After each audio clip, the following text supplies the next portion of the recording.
Good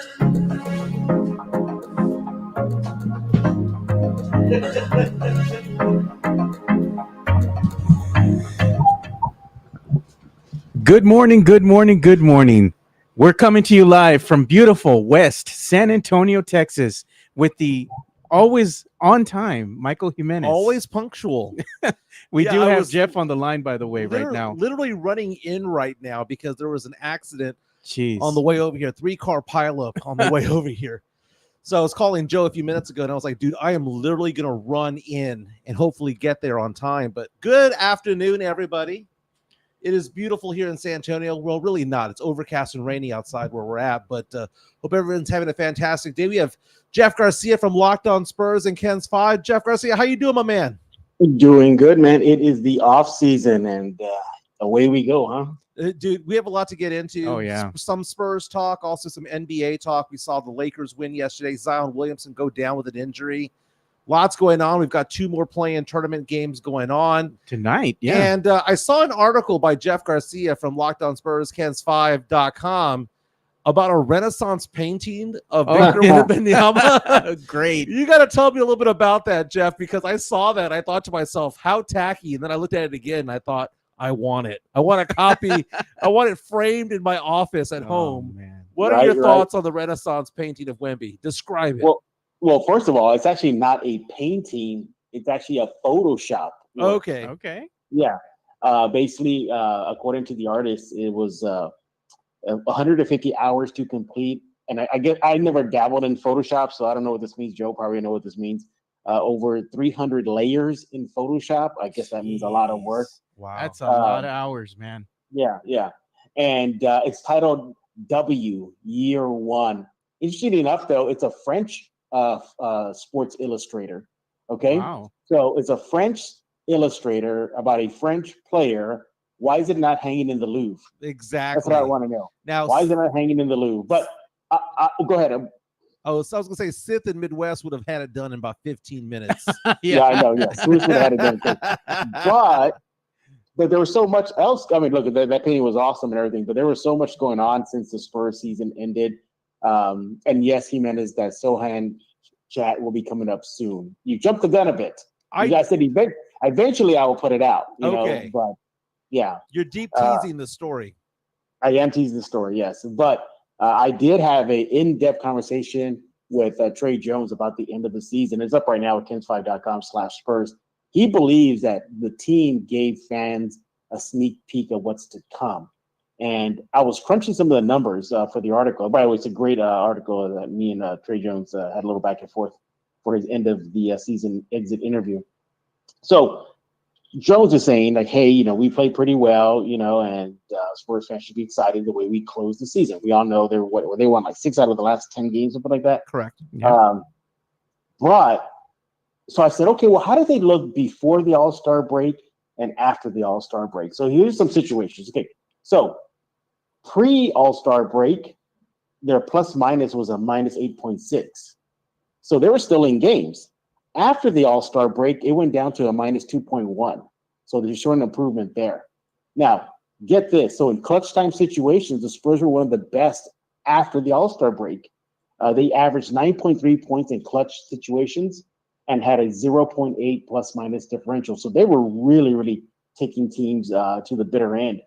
And if that wasn't enough, this is crazy. So the sample size is March 1 to the end of their season. So about a month and a half-ish. Okay, they ranked first in rebounds, second in assists, first in block, that's pretty much just Wemby, but 7th in clutch time points at 9.9, 4th in contested shots, and 11th in fast break points at 16 per game. So those are certain good signs that this team is on the right path. So if you want to check out that article with me and Trey Jones, is on Kens5.com/Spurs.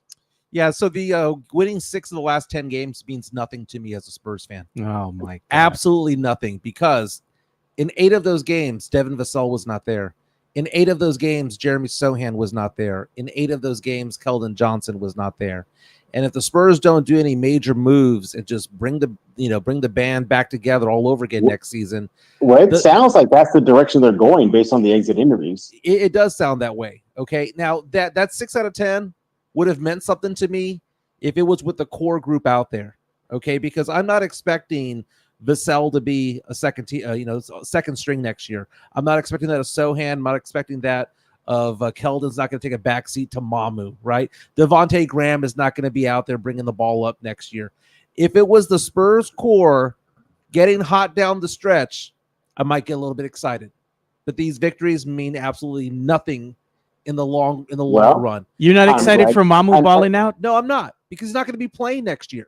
Well, I'm glad you brought this up, Jimenez. Yeah. Because on today's Locked On Spurs, that was the topic about the Spurs wins. Are we putting too much stock in it? And I brought on AP sports writer Raul Dominguez.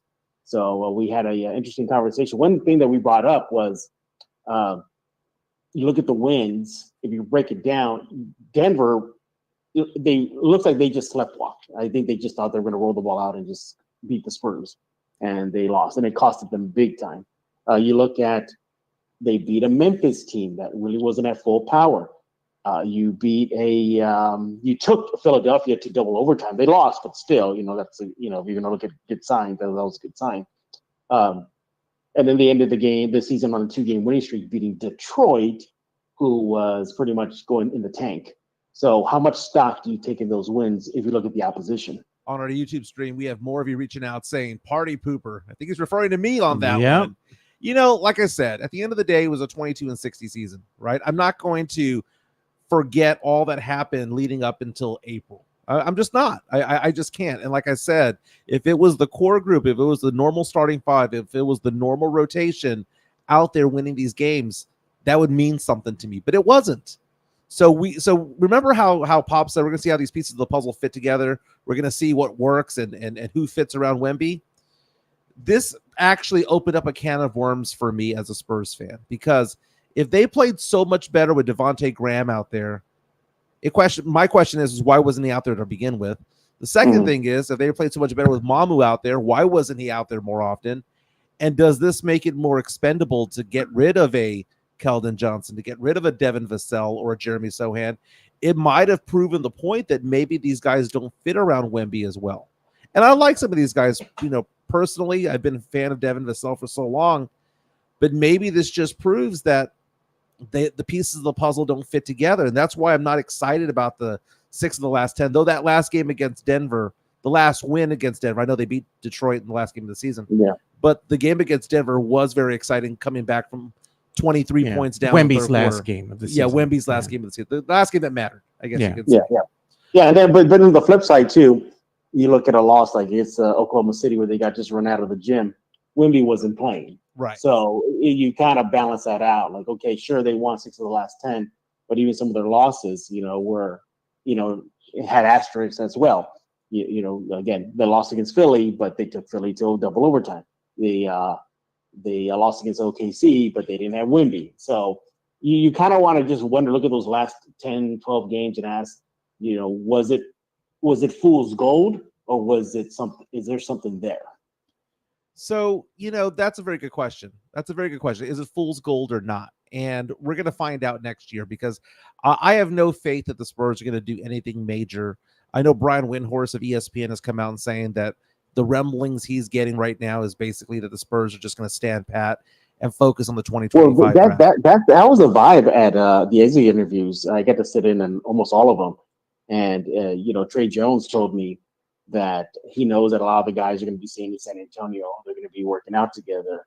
You look at, some of the threads, the common words / threads that we're talking about is we have a good core. Trey Jones saying, we, current roster, got something to build on moving into next season.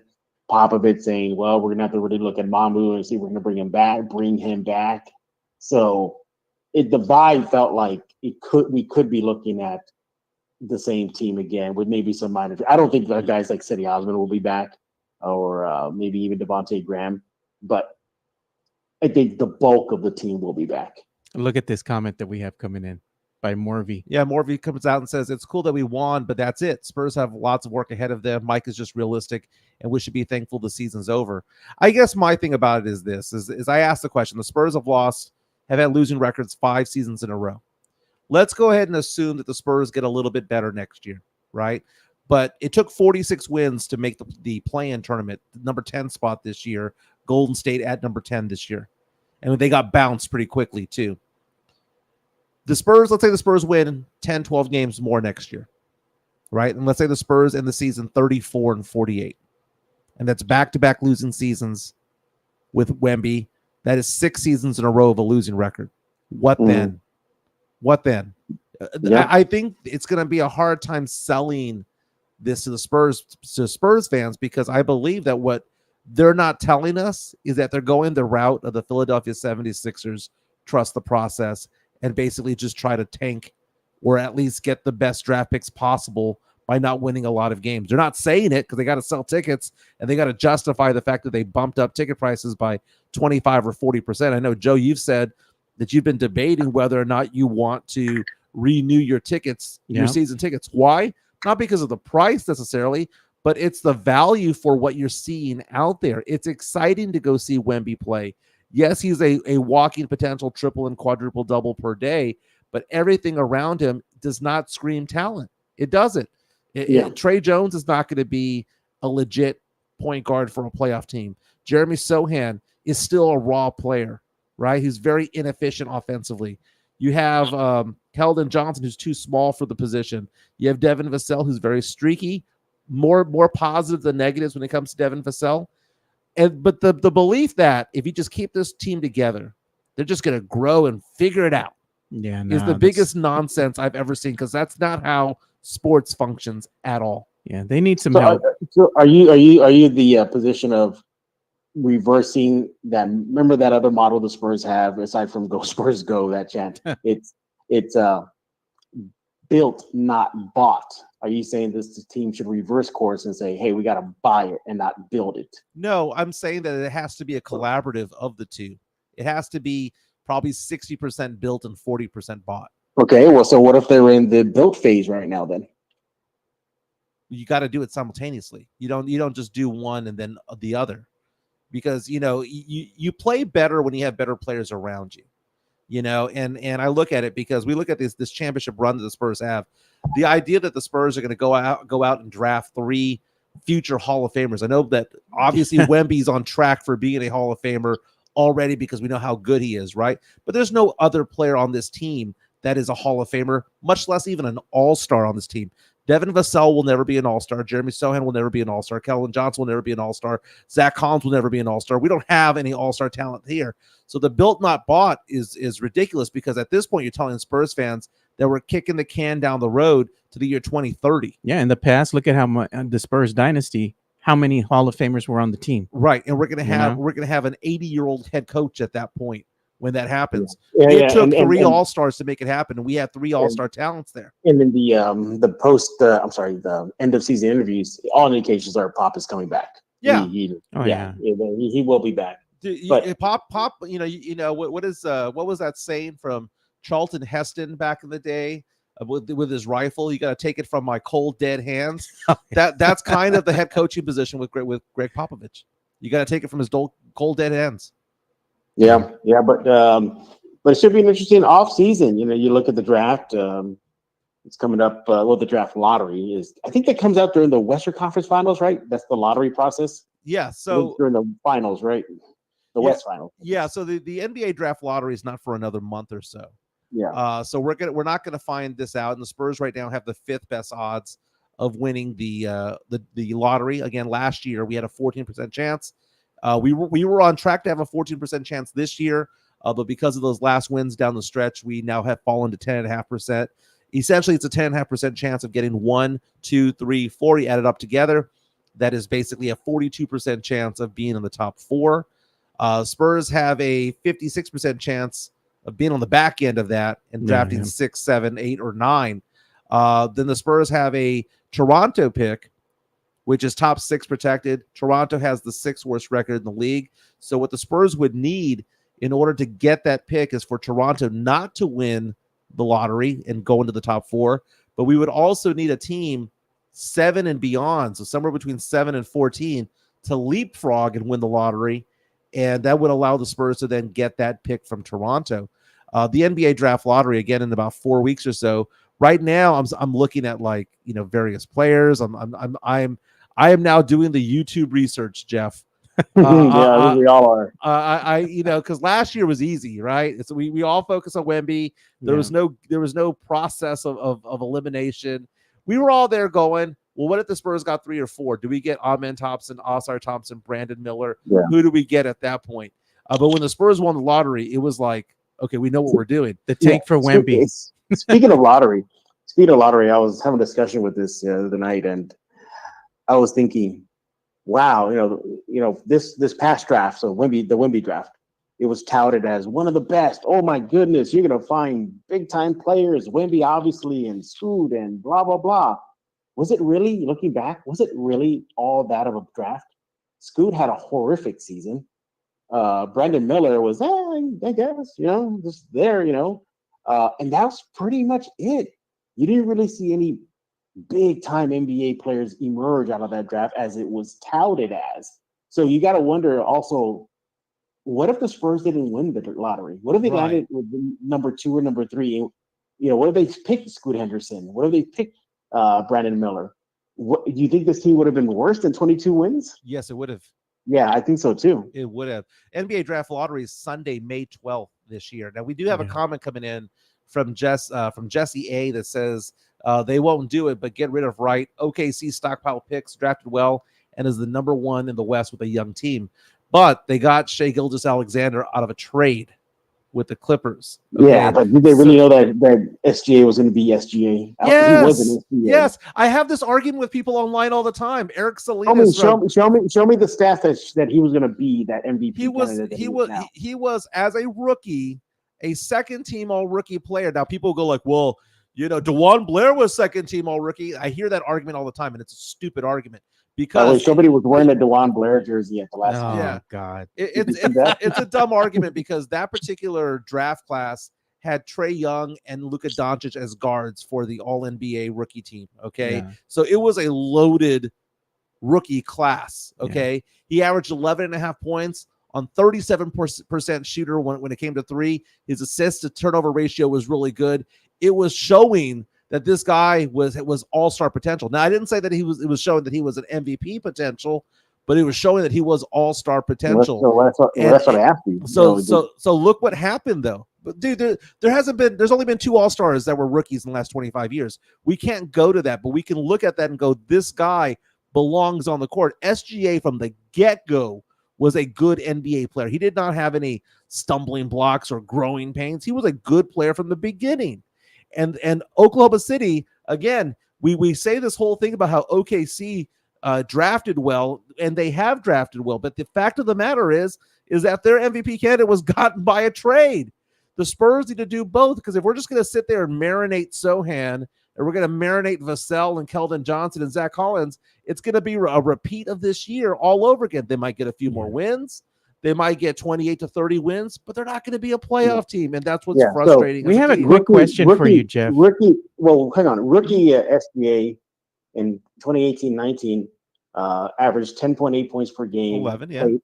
He played all 82 games, and shot 47% from the field, which is very good for a point guard. Fine, but again, those numbers, I'm pretty sure when they made the deal for him, because the following year he went to OKC.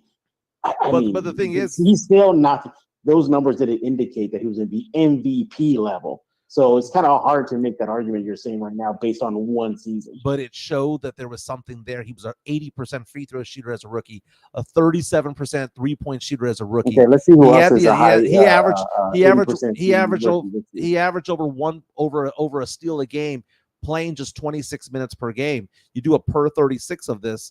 He didn't really come into his own until maybe the 2021 season with OKC, where he just leapfrogged to 23.7 points per game. But what I'm saying is that the argument that he was a project is nonsense. He was a good player from the get-go. Again, but he's a good player, but really OKC can't make the deal. Say, yeah, this guy's going to be the MVP in 23-24. He's going to be a candidate for sure. If you are a good player from the get-go and you're 19, yes, I can make that projection. Okay, so I can make that because I can make that projection right now about Chet Holmgren. Chet Holmgren will be an all-star based on what he did as a I'm rookie. talking about MVP level. I'm not talking about All-Star. No, well, first of all, you need to be an all-star first to be considered as an MVP. So I'm saying that the argument that no, I'm not reaching. The argument that Oklahoma City just lucked into this, and all that stuff. No, they saw talent. There was a reason why he was a lottery pick. They saw talent and they went for that guy, and it cost them Paul George in the process. I'm not going to buy the fact that he was a project, because he wasn't. Shai Gilgeous-Alexander was not ever said to be raw coming into the NBA. And SGA is going to be the runner-up this year when it comes to the MVP. And Nikola Jokic is going to go out there and win his third and fourth year, the 3 and 4 years. Let me ask you this question about Jokic. Jokic winning the MVP again, doesn't that put him in the conversation for one of the top 20 players of all time? Yeah, I think so. Yeah, I put Jokic over Bryant. I think if he definitely gets the title again in a few months, and for sure. By the way, last year on April 17th, the NBA announced the Defensive Player of the Year. The weird thing about it is this. I see nowhere. I've been looking, and maybe I'm just looking at the wrong place, Joe and Jeff. Yeah. Is there a breakdown as to when these awards are going to be announced? Because it's all says TBA. To be announced, yeah. And it's kind of like, are they just going to just breadcrumb it and go, oh, by the way, we're going to drop this today? I'm not sure. I think usually they go ahead and announce things. The NBA will go ahead and put it out on their social media platforms, of what player won the MVP, what player won Defensive Player of the Year, Rookie of the Year, things of that nature. But I don't know if there's an exact date that they go ahead and tell everybody at, hey, we're going to have a show or we're going to do this at such and such time. Is there, Jeff? No, they do it one a day. Yeah. They do one a day for a week. Yeah. It's like what Jimenez is saying. Yeah, I think that'll be the path they're going. So, but either way, Joker, hey, he needs to tip his cap to Duncan, because he openly admitted saying that he based his game on Tim Duncan. Now, did you see Kevin Garnett's conversation piece yesterday on his podcast? I saw his excerpts. I gotta find that. It was on Instagram. They avidly post a lot of his stuff on Instagram. Yeah, what's the name of that podcast? It's Clutch Points or something like that. I don't remember what it's called. So Kevin Garnett was on a podcast with Paul Pierce, I believe is the other person, and they were asking the question, who should be Defensive Player of the Year? And Kevin Garnett said it should be Wemby, and he was very adamant about it.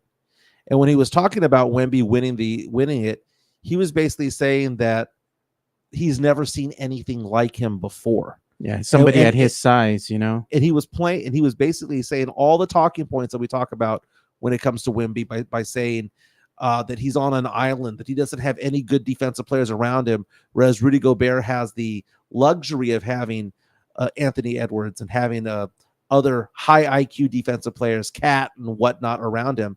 But I found it to be funny because Kevin Garnett called Wemby the human eraser. and I love that nickname. The human eraser. He goes, they're talking about all the blocks he gets and all the steals he gets, and talking about also the fact that there's certain things that don't show up on the stat sheet because he deters people who just don't even bother going in the lane.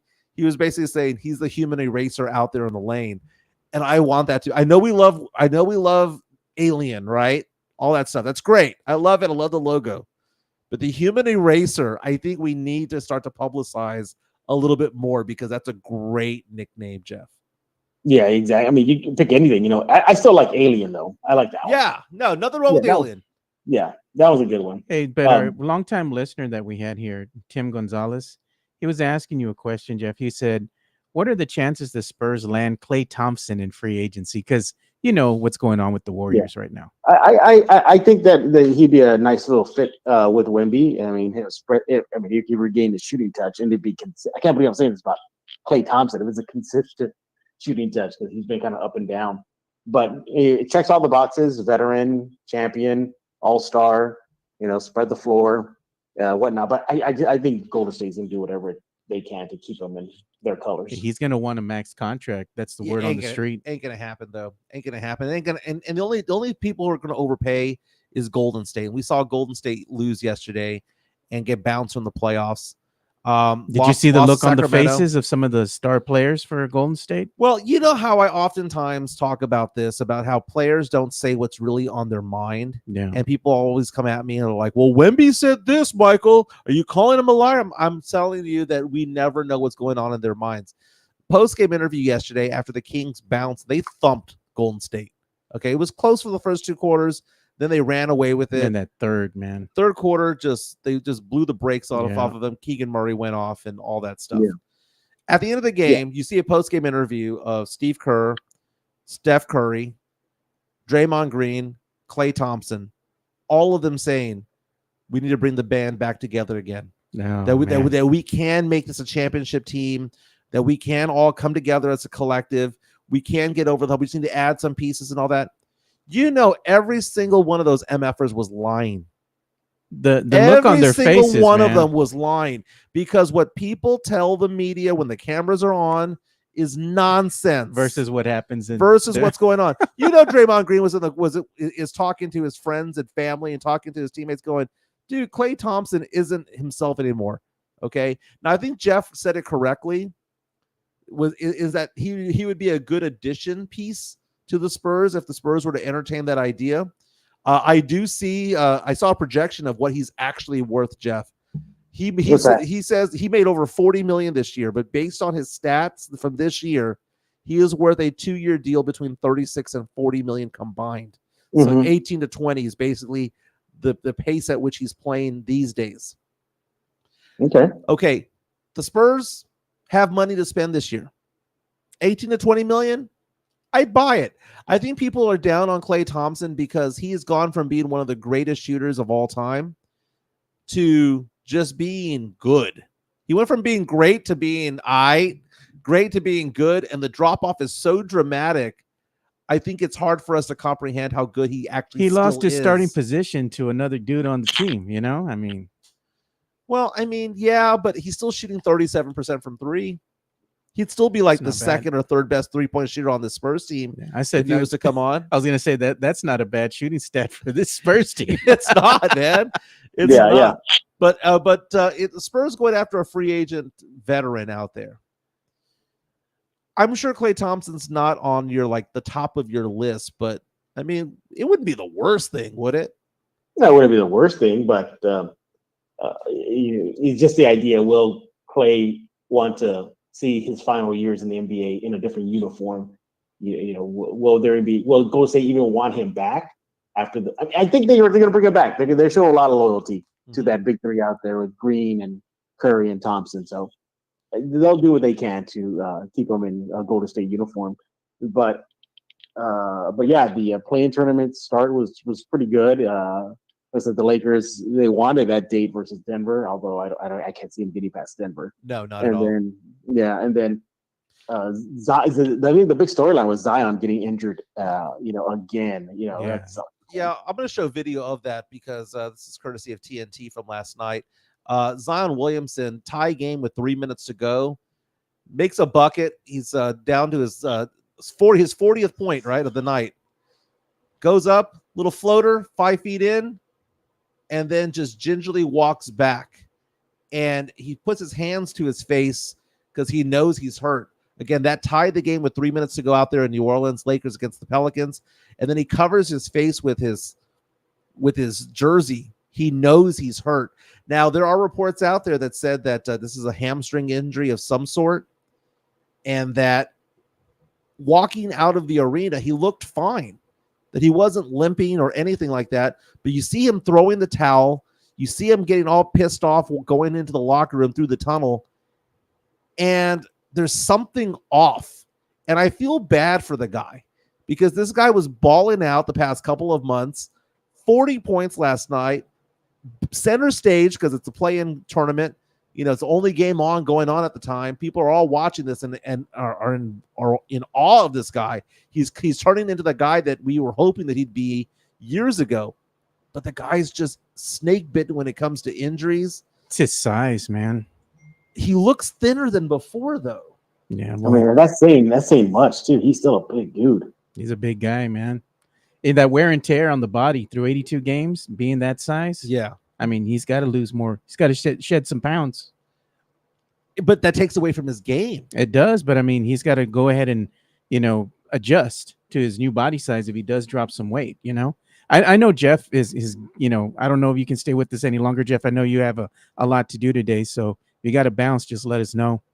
Yeah, well, but before I bounce, though, guess who's coming on today to record Locked On Spurs? Who you weren't is? going to guess. Mr. Leha himself, Chris Leha. Nice. He's going to be doing the fan episode for tomorrow because we recently had a Locked On Spurs discussing the French fan base and their reaction to Wemby's year one with a good friend of Locked On Spurs, Vincent Piala. But now we're going to get San Antonio fans to discuss Wemby's first year. So of all people, it's going to be Leha. Leha's going to come with the heat.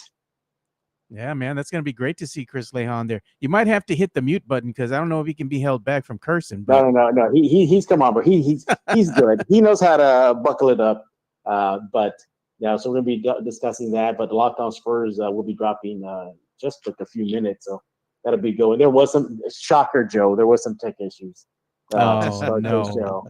So yeah, you'll see it start audio only, and then all of a sudden it'll just transition into a video. God.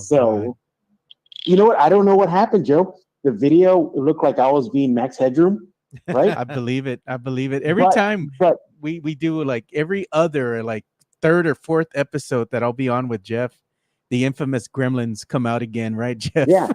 Well, they came in last night. I was getting the intro ready and the setup, and then the final product came up. And video-wise, it looked like Max Headroom, but audio-wise, it was fine. It's perfect.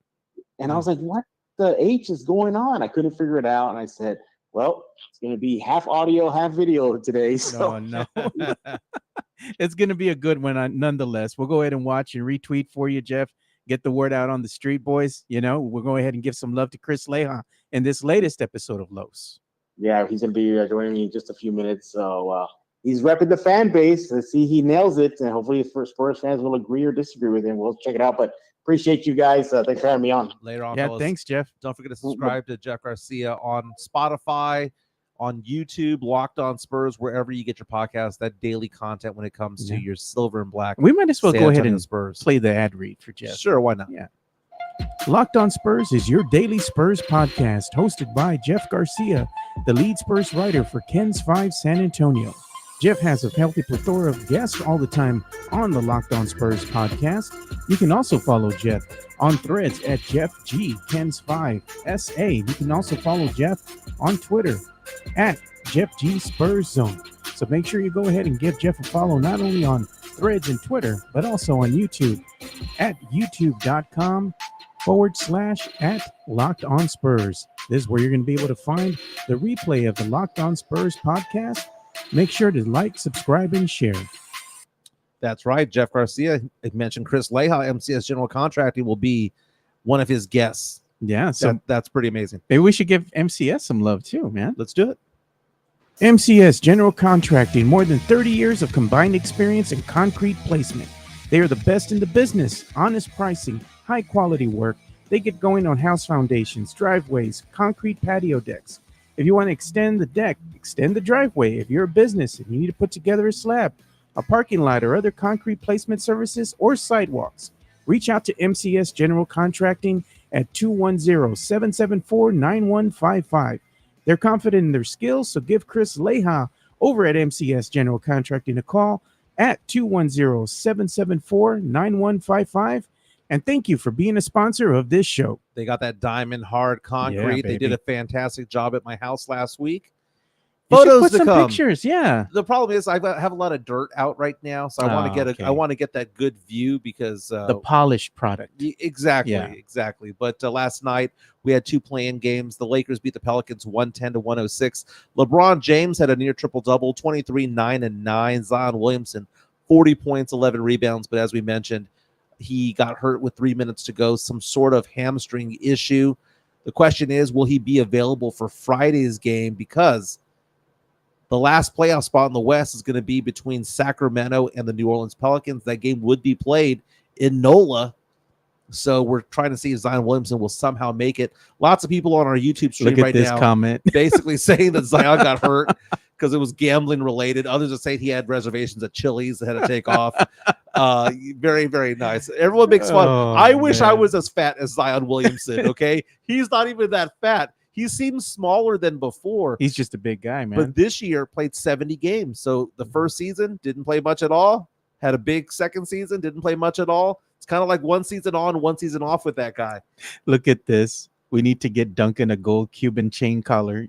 Hashtag USOA. Nice. Talking about my dog Duncan when it comes to that. Oh, The Warriors lost last night to the Sacramento Kings. The Kings 118-94. Keegan Murray 32 points and 9 rebounds. Steph Curry 22 points, but had 6 turnovers yesterday. It was close for a while there, but then the midway through the third quarter started to run the Warriors out of the wheels gym. came off, man. Dude, Klay Thompson, man, didn't even make a bucket. 0 points yesterday. Yeah, man. 0 for 10. Missed all 6 3-point attempts. Even missed a little bank shot from 2 feet out.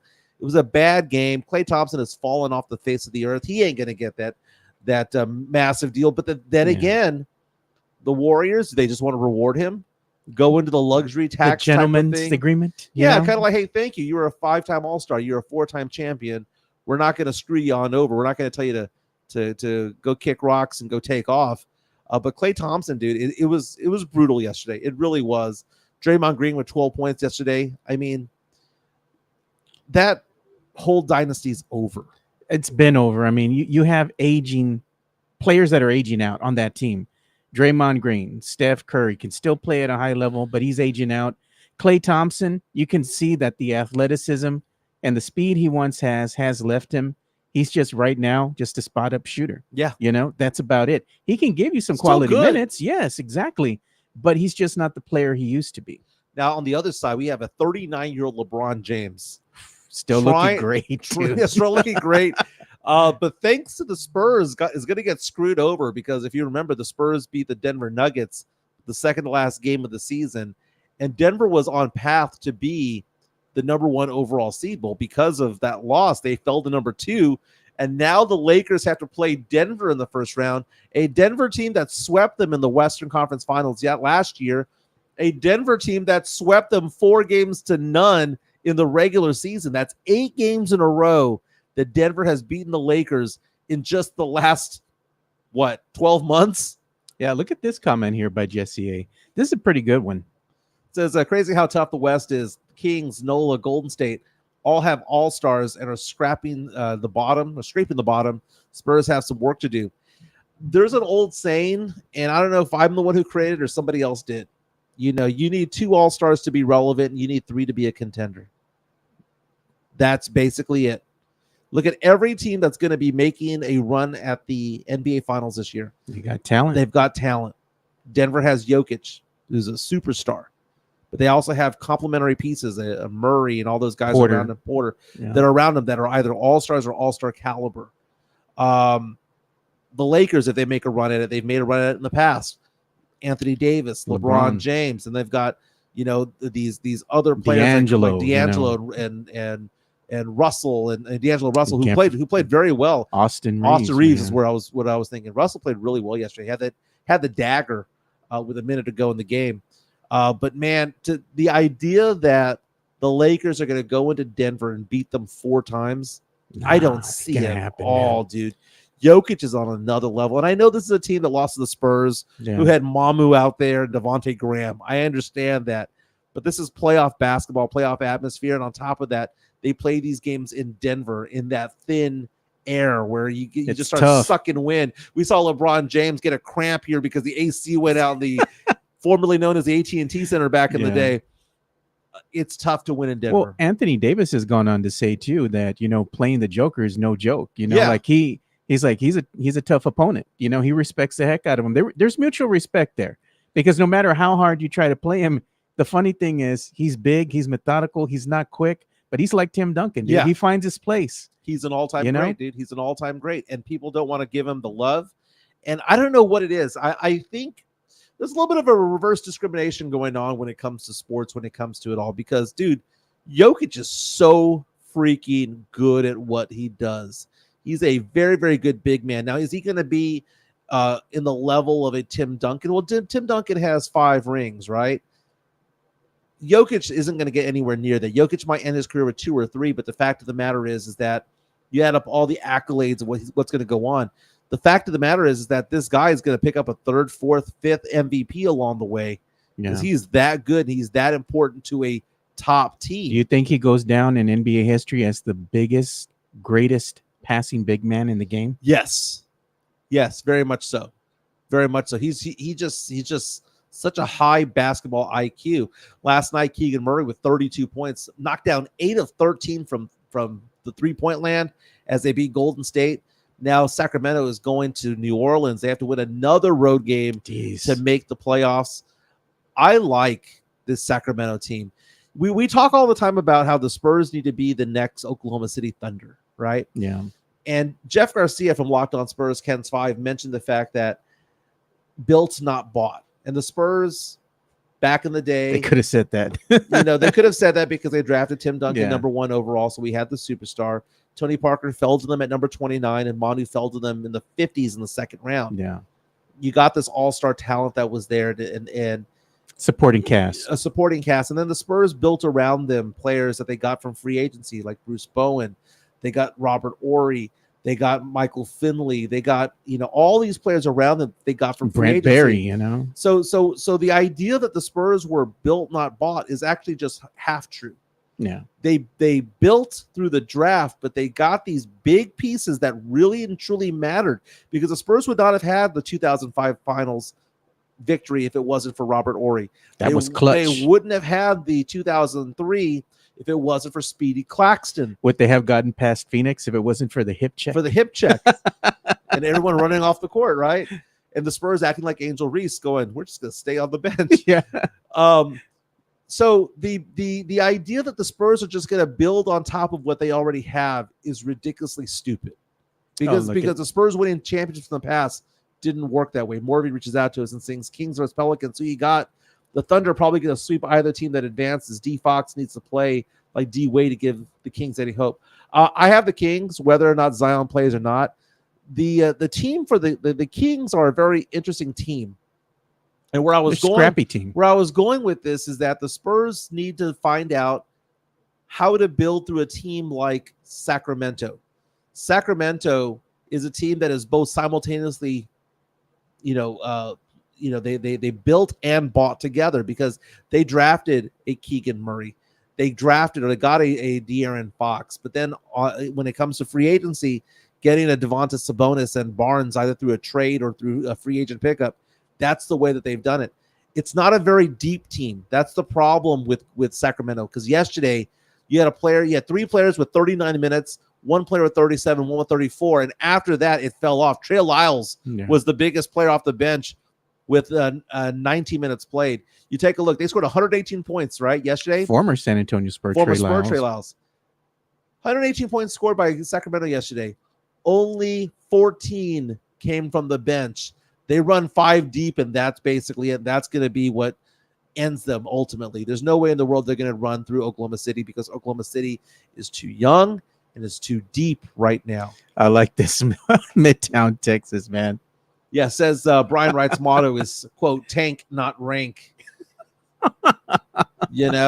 Again, Friday we're going to have Sacramento at New Orleans for the final spot. Time will tell if Zion Williamson plays. I'm not a big believer that he will. Look at how smart our viewers are here. Yeah, Tavares, Spurs need a forward who can shoot. Who would have thought? You would have thought. I mean, us as fans, we say these things, right? Yeah. But actually, when it translates to the Spurs in the front office, we like the team we have. And that's why I call Jeremy Sohan a luxury player. A luxury player is if you put Jeremy Sohan on Oklahoma City Thunder, you put Jeremy Sohan on the Celtics, you put Jeremy Sohan on a team that's competing, and all he has to do is do all the dirty stuff, he would thrive. Yeah, and he would be probably more than likely coming off the bench. Yes. More than likely, but he would thrive in the situation. Oh, no doubt. Very much like Derek White has thrived with Boston. Derek White is a very, very good player who might be all defensive NBA teams and all that stuff. But if he played for a bad team, if he played for the Spurs, if he played for the Pistons, he'd be nothing. Because he'd have to do everything. He'd have to do everything, and that's what they're trying to make Jeremy Sohan do. And Sohan does not have the offensive skills or talent to do so. The idea, the belief that Jeremy Sohan's going to be like the next Kawhi Leonard is not factual, because Jeremy Sohan was not a shooter in high school. He was not a shooter in college, and he hasn't been a shooter in the NBA. And the idea that he's just going to suddenly pick it up, like he's going to suddenly pick up how to play point guard, is stupid. He is who he is. He might have incremental improvement. Yeah. He might get a 3-point shot in the 33, 34% range, which is not good. Yeah. But at least it's like you have to cover the guy. Yeah, it's because you, like you were saying, it's just his game is very inconsistent. Yeah. You know. So we have some games going on tonight. Eastern Conference getting going with the play-in tournament. The 76ers being a play-in team, playing either going to be the 7 or 8 spot, is hysterical, man. It's hysterical because this is a team that's finally getting it going. Joel Embiid has returned from injury. Home game tonight, so the winner of the Heat versus Sixers will become the 7 seed. Then on the other side, you've got DeJounte Murray, a 36-46 team, taking on a 39-43 team. That's how bad the Squeaking East was. These two teams are battling out to see who could potentially go on the road to get the 8 spot, right? I'll tell you, man, these Hawks and games Bulls are intriguing. And you know what? The Sixers, they're not your typical 7th seed. No, not at all. I mean, with Joel Embiid coming back late in the season. This is like Memphis back in the day when they're the 8th seed. They knocked out the Spurs. I know, man. So I'm just like, this Sixers team is scary. This is a 2 or 3 seed. Yeah. That is actually going to be a 7 or 8 more than likely. And they're starting to hit their stride. And they're hitting the stride. And Joel Embiid came back like 2 weeks ago. Yeah. Joel Embiid this year averaging 34.7 points per game, who was probably on track to be MVP this year. Tonight, the Sixers are favored by 5.5 points. And it's beyond Joel Embiid. I mean, Maxey is just so good. Tyrese Maxey, who's a restricted free agent. If the Spurs threw all their money at any player in free agency this year, Tyrese Maxey. it'd be Tyrese Maxey. Okay. Hard to believe that Tyrese Maxey was drafted number 21 in the draft back in 2020. Jeez, that's not even long ago at all. Out of Kentucky this year, averaging 26 points, 6 assists, 4 rebounds, and is a defensive monster. That 2020 NBA draft. Can you imagine pairing him alongside Wemby? Wow, dude, the guy can shoot. He can play defense. And I'm looking at the 2020 NBA draft. Tyrese Maxey was chosen at number 21 rather. The Spurs chose Devin Vassell at 11. There's some all-stars that are behind Vassell, and Vassell has had a good career, so I'm not going to say that he's a bad player. But you have players like Tyrese Halliburton, who was picked at number 12, who's an all-star. Yeah. Tyrese Maxey was picked after him. Well, you know, this is where the Sohan thing comes into play, right? Sohan, in that draft a couple of years ago, the Spurs had the number 9 overall pick. Yeah. He was the 9th best player, but he wasn't the 9th best player chronologically because there are a couple of players after him that are better. Like J-Dub, Jalen Williams, who's better. But he's also better than a couple of players that were picked before him. So if we were to go through this draft again, and the Spurs are picking at number 11, were there 11 better players than Devin Vassell? Well, Anthony Edwards went number 1 overall, and that makes sense, right? LaMelo Ball, good player. James Wiseman, no. LaMelo Ball, maybe. Patrick Williams, no. Isaac Okoro, Okongwu, Killian Hayes, Obi Toppin, Denny Avdija, who, by the way, has been playing a lot better these days. Jalen Smith. Look at that. If we were to redo the draft right now, it looks as though Devin Vassell would go like 7, and the Spurs got him at 11. So we got a value pick. It was a good pick. It's just we had 2 better players that were behind him. Look at this comment, Tavarius. Let's be real. Devin ain't him, is what Tavarius says. He's a good number 3 guy. But the problem is that we have him slotted at number 2. And it doesn't look like the Cavalry's coming. It doesn't look like anybody else is coming. And it also looks like Devin Vassell and Victor Wembanyama might not fit together. Yeah. Well, you know, Midtown Texas says, who in the press will be able to tell us which players are hitting the gym this summer to work on the game? That would be none other than Jeff Garcia. Yeah. You know, And it'd also be me because I can go to the Spurs club, There you go. go have lunch, and overlook the practice facility. With your camera. It'll be like the Zapruder film. Not allowed to God. do that. I don't think Chip England would be able to help this Spurs team right now, Morgan. Let's gather up all these Look bricks. Again, smart IQ by our viewers here. Yeah. JHNSB watching us on YouTube. Spurs need to draft shooters instead of wanting them to develop a shot. Who would have thought? That's it. Come on, you man. know It's what not you know. hard. Okay, I'm going to give you an example. In the NFL, who is the Cowboys' backup quarterback right now? Oh my God, what was his name? Exactly. What was his name? Yeah, that dude who was drafted like number 3 overall.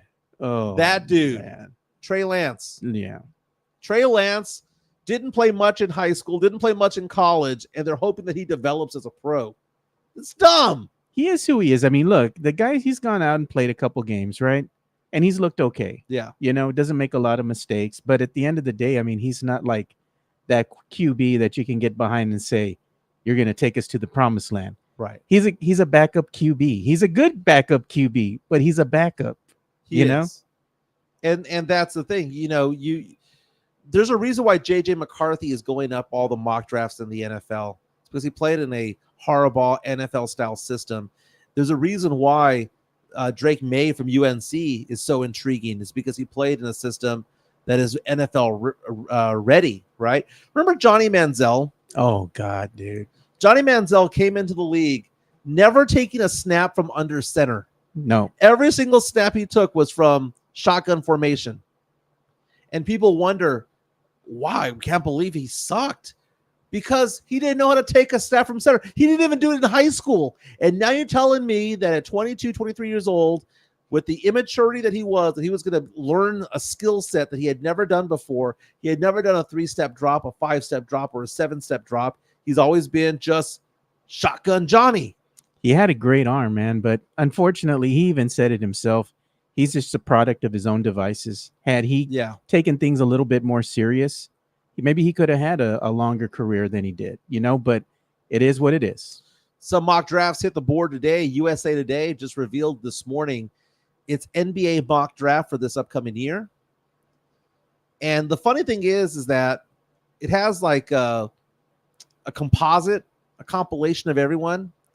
So the number 1 overall pick, if the Detroit Pistons were number 1, according to USA Today, Alex Sarr, the center, would be the choice. Bleacher Report is also believing that Alex Sarr would be the choice.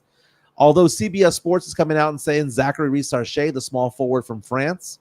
That's Tim Gonzalez's guy. He wants the Spurs to draft Sarr. That would be a defensive-minded. That would be an identity. You'd have a defensive-minded team. You'd have Wemby, Sohan, and Sarr out there because I'm not opposed to it. Yeah, I mean, but at that point, it's like, are you going to bruise your way to 90 to 88 victories? Yeah, because you have no shooters when it comes to it. Because I know Wemby can shoot the ball, but Wemby, when it's all said and done, was a 32% 3-point shooter. He's on an island by himself. Yeah, dude. I mean, there's nobody else around him that is a consistent scorer. Let's put it like that, right? And you look at the stat line from night to night with the Spurs, and you're going to see some of the players that might have good nights, but then the next night, 2 points, 1 point.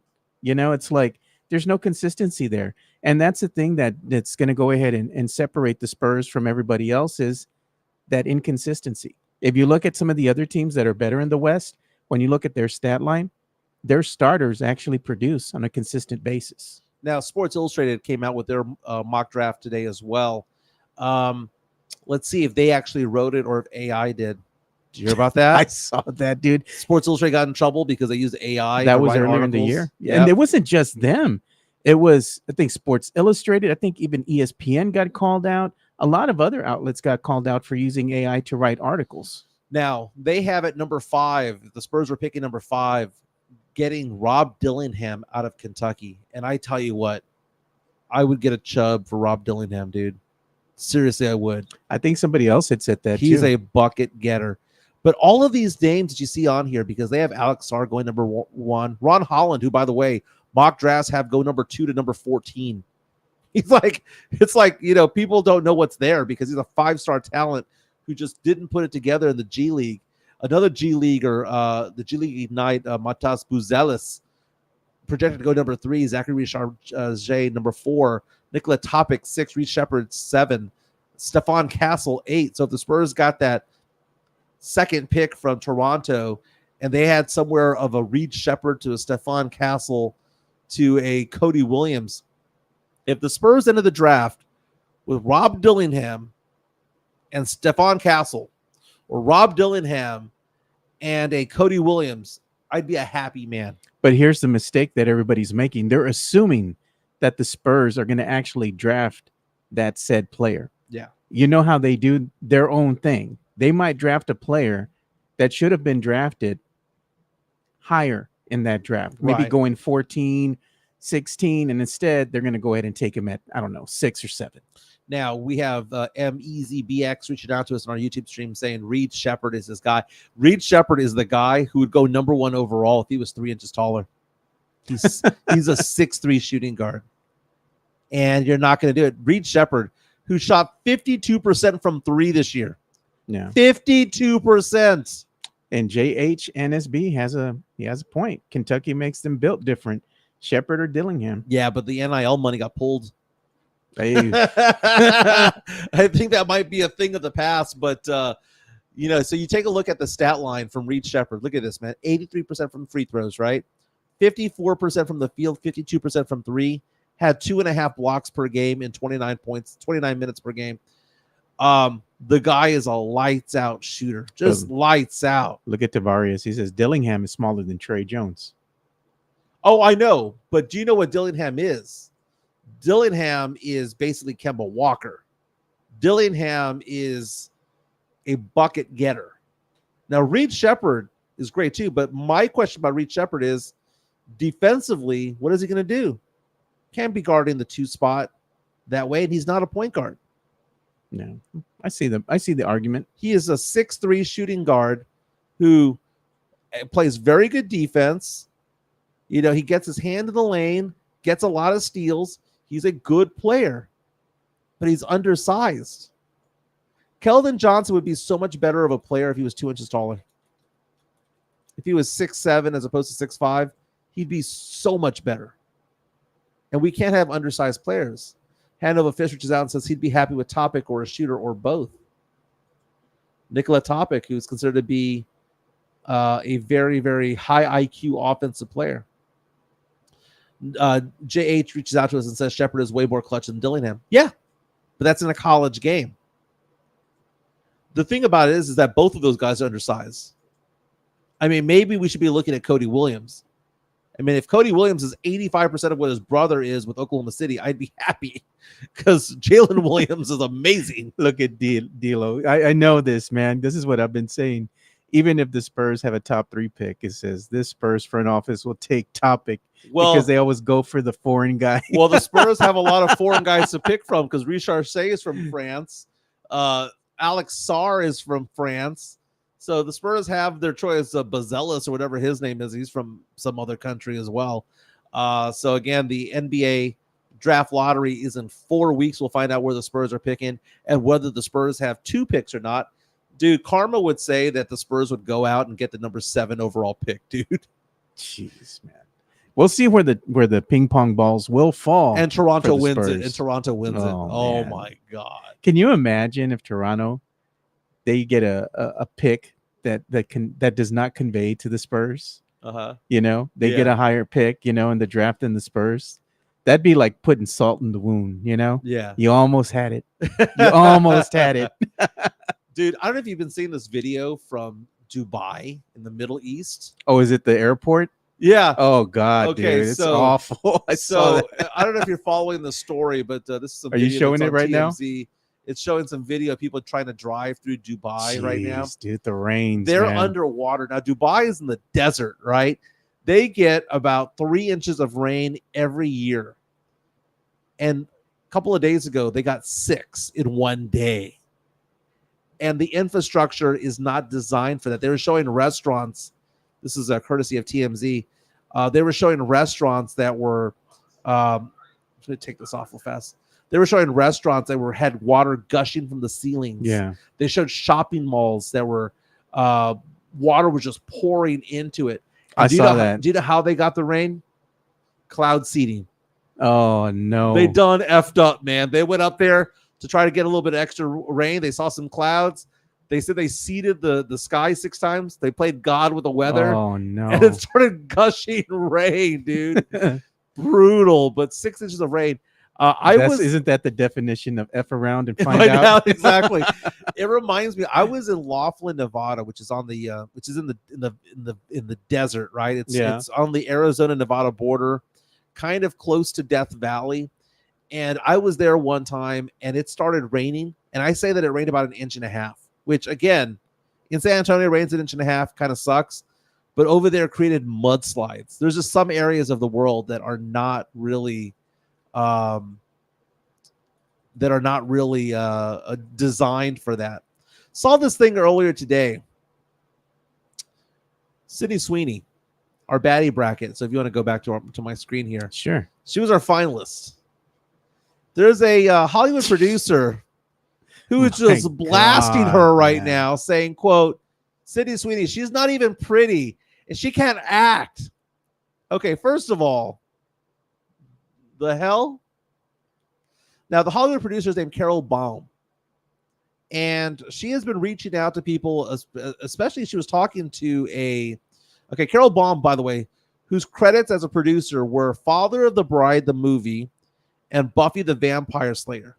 She's also a professor at USC, and she was asking her students to please help explain to her the craze around Sydney Sweeney. Okay? Goes on to say that Sydney Sweeney, again, according to Carol Baum, is not pretty and is not a very good actress. So let's go ahead and go and dissect this. Sydney Sweeney's a dime. She's a hard 10. I mean, she was the runner-up in the baddie bracket. She is a hard 10. Second thing is, she was also nominated for Emmys. For what? Not for looking good, for acting. She was good on Euphoria. She was also good in the White Lotus. And I think that's where she got the nominations for, the White Lotus. There is some Sydney Sweeney backlash going on right now. And I think it's because she's modern day Marilyn Monroe. Yeah, and she's embracing it. She's embracing it. She was on Saturday Night Live about 3 or 4 weeks ago, and it was one of the funnier episodes of the season. She was great. She was really good. she has funny. Comedic timing. Now, I'm not going to go off and say that she's Meryl Streep. No, but she's great. She's a great actress. She's a very good actress, and she has popcorn movies. Anyone But You is the new movie that came out with her. Got bad reviews. She was in that, wasn't she in that Madam Web that also got bad reviews as well? So again, you know what ends up happening with actors? They do some popcorn movies and then they do their passion projects. The passion projects are the ones that get them award nominations. Yeah. Like the White Lotus, it was good. But the fact of the matter is that that's a passion project more than anything else. Yeah. Then what do they have to do to fulfill their contract? Do popcorn flicks. They got to do these. They got to do these movies that are romantic comedies that just basically put butts in seats. They got to do Madam Web, right? God, they got to do crap like that, man. This one is hilarious. Chris Gonzalez. She has two strong assets. Hey, we do have some breaking news that we need to get into, man. What's going on? I just saw this. D'Lo went ahead and brought it to our attention here. So shout out to you, D'Lo. If you want to go ahead and go to Sham Sharnia's Twitter, we do have the breaking news. So I'm going to go ahead and I've been dying to play this, dude. I'm going to play the breaking news little jingle that we got.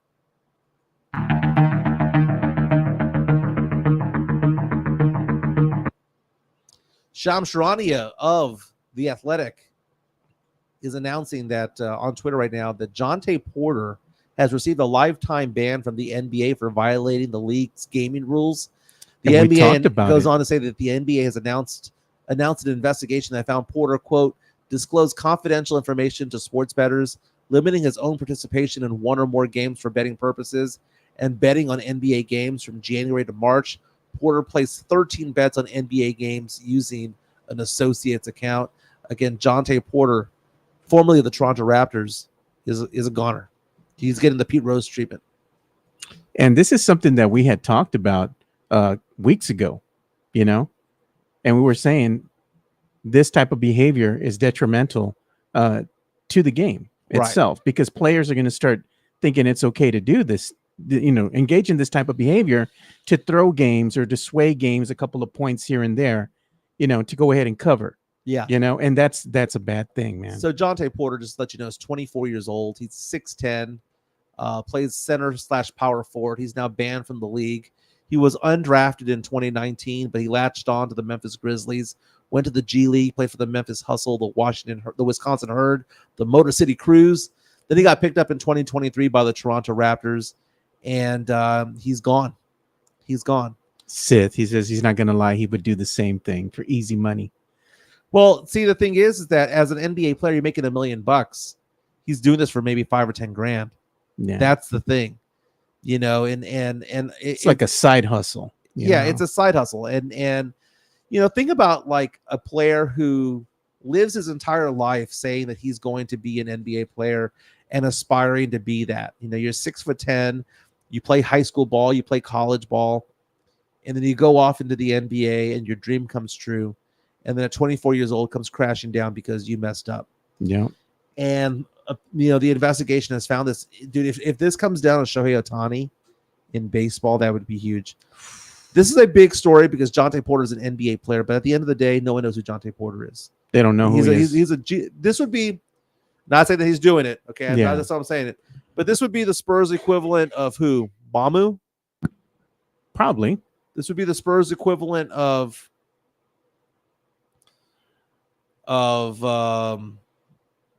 City Sissoko. Well, no, City was drafted. Yeah, he was drafted, man. The Spurs equivalent would be Mamu.